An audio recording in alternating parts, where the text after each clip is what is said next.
I don't know if they still have these programs that they will reward you a college degree based upon the life experience that you had. And if those degrees existed, I would have one suffering. I'd have a PhD in suffering with a minor in attorney suffering. And I don't want to make it seem like I cornered the market on suffering, but I did have 62 years of generic suffering, and then 45 years or so, and those overlapping, of being a suffering attorney and working with other attorneys who were suffering. And I had generic reasons. I mean, all of us do. One was my lineage. I was Jewish, and I remember driving to work. One of my colleagues we were listening to, and an album my father made. I was on it as well. He was a professional singer as well as a cantor in the Jewish faith. And he said, "Hey, don't the Jews have any music in a major key?" And I thought, well, there you go. That sums it up. But also, I also happened to choose a spiritual teacher I met in law school and throughout my legal career. He said that suffering made you more spiritual. So, wow, that's like, don't throw me in the briar patch for a rabbit. I get to suffer and I get to be spiritual for suffering. And look, we lawyers haven't cornered the market on suffering, but I got to tell you, the reason that we advance for why we think we're unhappy as a profession, these are just the usual suspects that we round up to keep from getting to the true culprits. And I believe those are twofold. And the first one is we don't think that we're a candidate for happiness. Whether we don't think we don't deserve it, or we haven't earned it yet, or we've done something terrible, whatever it is, we just don't think it's possible for us. And the second is that we just become attached and familiar with our own suffering. We come to actually accept it as rather than going into the unknown of what life would be like if we weren't burdened with this image and with this personality, with this attachment to being a suffering soul. And I certainly know this well from my own experience, and it took really a couple of black swan events to free me of that gratuitous suffering when I was 62 years old. And the first thing that happened was that the love of my life parachuted down from the heavens. Just what I wanted more than anything my whole life was a love like this, and she was better than anything I could have imagined. And I was forced to choose between this image, this identity that I had of being this spiritually suffering self, and that's who I was going to be, versus the happiness that was in front of me. And I think that'd be an easy decision. It was agonizing, but I chose love. And it took something as great as the deepest dream I didn't know I was dreaming in the form of my beloved Julie. And today is actually our anniversary, for me to be able to let go of that suffering self. But I also needed someone to hold the space for me to dislodge this idea that I was no damn good. For someone that came into my life who I deeply loved, respected, and admired, who was able to hold the space for me of perfection until I could see the perfection in myself.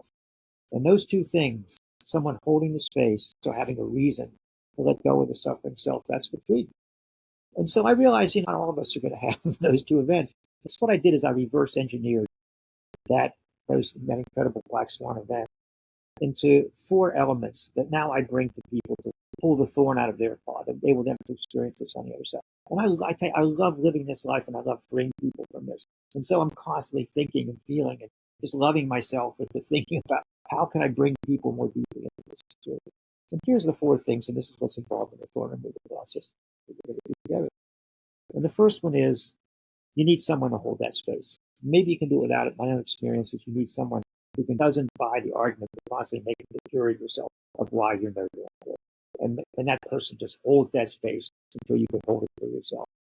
And secondly, the other thing is you need someone, and I talk about it can't be a golden retriever, and I say this as someone who recently lost my beloved golden retriever and got over it. But I mean, it can't just be someone who just says, oh yeah, it can't be a Hallmark card. So yes, you need that person who can hold that space for you, but that person has to be a credible witness. So it can't just be someone that just says, oh yeah, gives you platitudes and hyperboles, and you're wonderful and everything's local and life's grand and all that stuff. Because you're not going to buy it. That's not going to overcome decades of you just stamping in this idea you're no damn good. It has to be someone with insight. It has to be someone with intuition. It has to be someone who can directly transmit to you the truth of the perfection that you're seeing with you.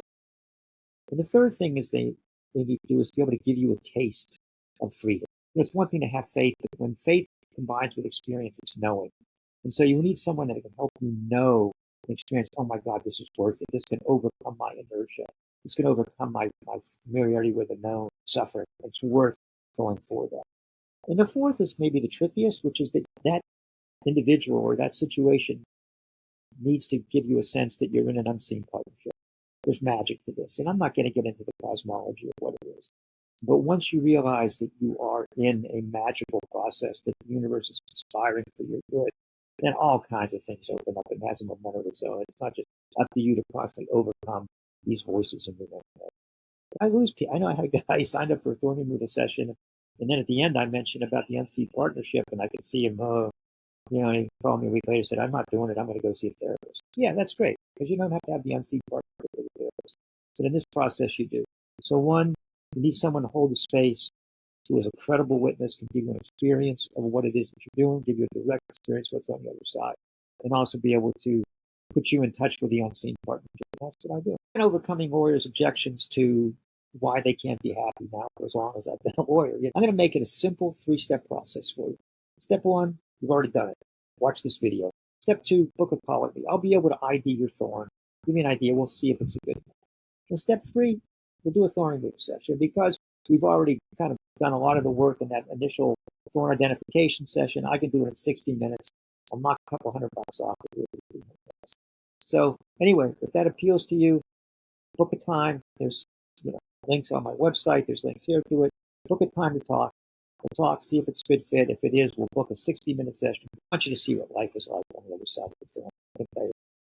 It's not just because it's a beautiful day and it's my anniversary, and it's what life wants of us and what we want out of it.